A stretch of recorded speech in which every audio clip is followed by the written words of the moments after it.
Hey there, space opera fans. Here's another reading from the H2 Lift Ship Saga Volume 1, Beyond Luna by Bob Freeman.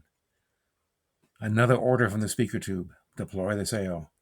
Tang and Jack jumped to their stations and spun out the main lines to tighten the sail into the standard triangular dial configuration.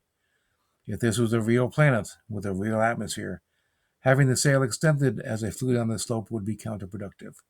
On Luna, with Sol at their back, the sail slowly pushed out and forward. No resistance or force on the downward flight could change it.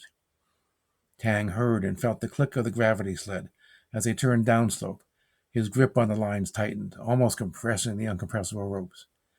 Jack jumped off his hamster wheel and flew back to the porthole, trying for the best view possible. Another gentle click, and they started down the slope, a meter, 2, 3, as the light gravity pull took effect. This was no smooth descent down the 3 kilometer long slope, but a rocking, rattling trip to build up enough speed to lift off the moon. The gravity sled had brushes on the front in the attempt to move the ubiquitous lunar dust away from the track, but there was no air current to raise the sled off the track, and the constant scraping of the ever-present dust became louder and louder. The last insult to Tang's tummy was a lift at the arc of the slope. They had built up almost a half a G of force at the junction, and the sound of the sled's hooks disconnecting at the bottom arc rang throughout the hold before the final leap. Tang knew in his heart that they were about to flip over, fly off at a tangent, stop dead, or blow up as they hit the bottom of the run.